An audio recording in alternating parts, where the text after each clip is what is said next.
Good morning, Alex and friends. I'm Grace. Today is Saturday, January 11th, 2025, and you're listening to Alex's News.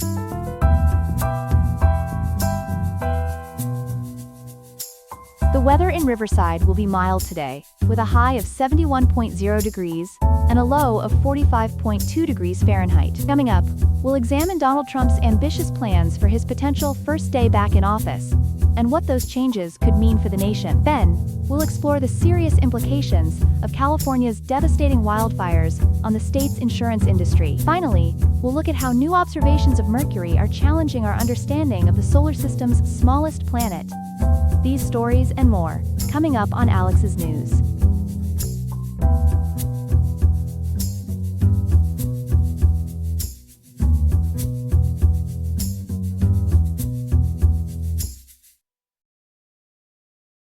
We begin tonight with a major development in presidential transition news. Joining us now is our political correspondent Ethan Matthews, with details about President-elect Trump's ambitious executive order plans. Ethan? Thanks, Grace. According to multiple sources, including the Associated Press, Donald Trump's team is preparing what they're calling a shock and awe campaign of executive orders, more than 100 of them, set to be implemented in just 9 days when he takes office on January 20th. That's quite a number, Ethan. How does this compare to previous administrations?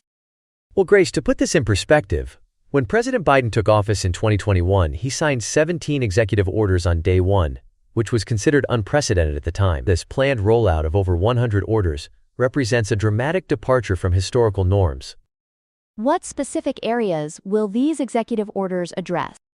According to reporting from HuffPost, during a private meeting with Republican senators on Capitol Hill, Trump's top advisor Stephen Miller outlined several key focus areas. The primary emphasis appears to be on immigration and border security, including the reinstatement of Trump's first-term border policies and the Remain in Mexico program. They're also planning new immigration detention facilities and completion of the border wall. And what about the funding for these initiatives?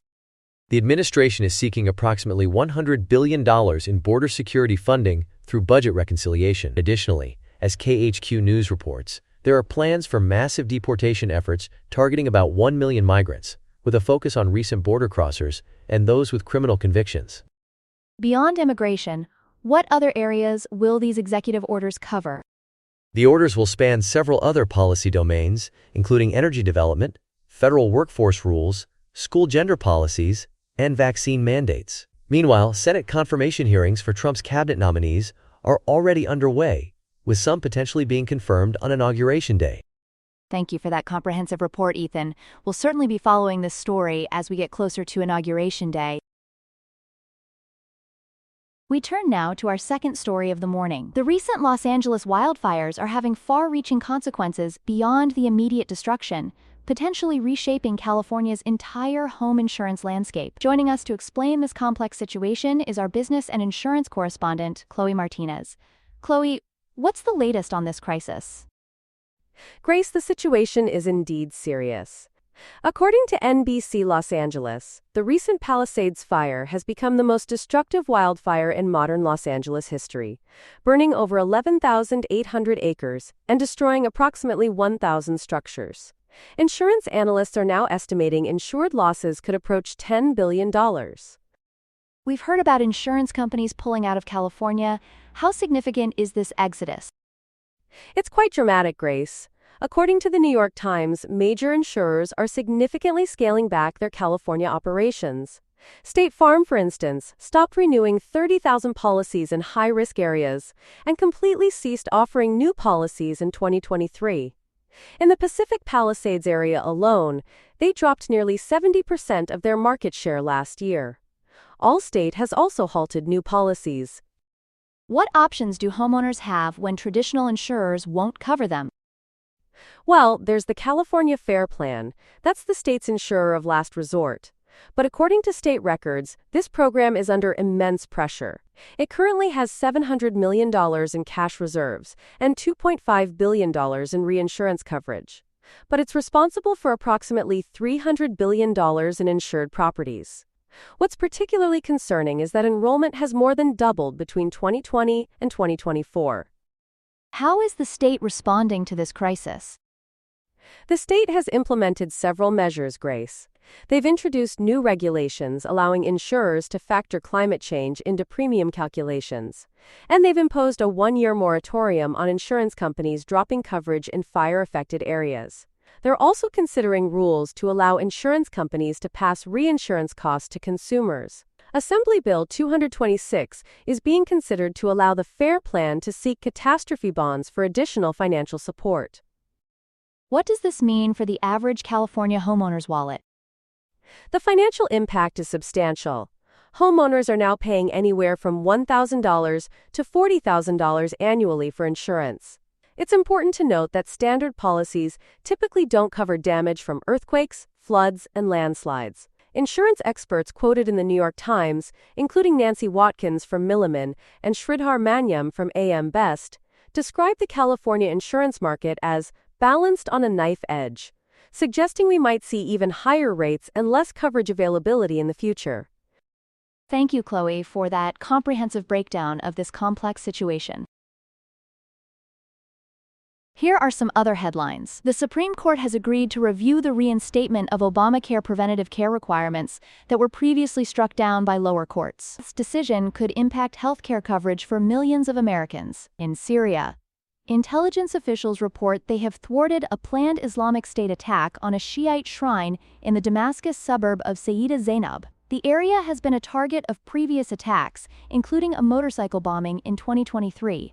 Venezuela's opposition supporters are experiencing mixed emotions after Nicolás Maduro was sworn in for his third six-year term amid widespread allegations of election fraud. Opposition leaders claim their candidate, Edmundo González, won by a significant margin according to independent vote tallies.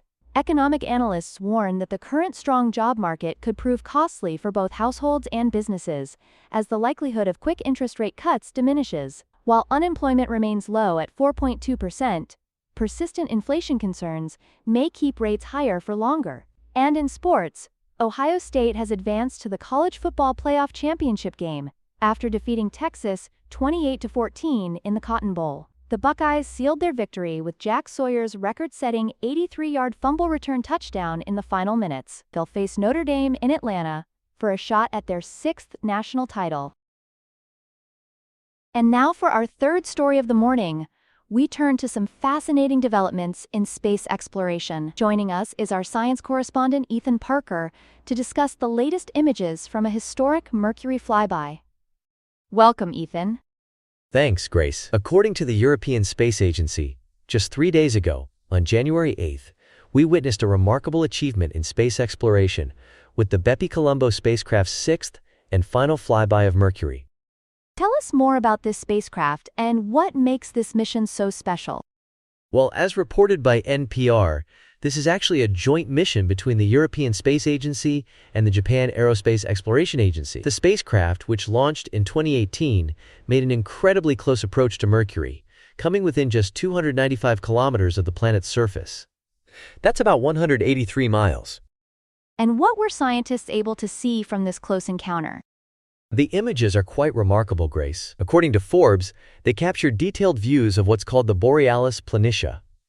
These are vast volcanic plains that formed from lava flows roughly 3.7 billion years ago. They also photographed something fascinating, called ghost craters, where only the rims are visible because they've been buried by ancient lava flows.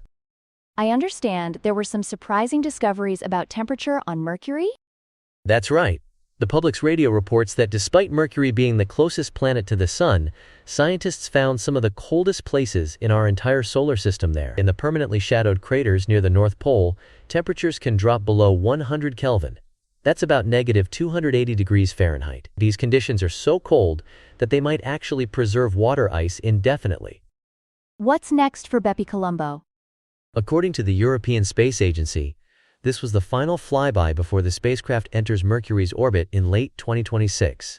That's about 720 days from now. At that point, it'll actually split into two separate orbiters to study Mercury's composition: geophysics, atmosphere, and magnetosphere. It's particularly significant, as this represents Europe's first mission to Mercury. Thank you for that fascinating report, Ethan. We'll certainly be looking forward to more updates as this mission continues.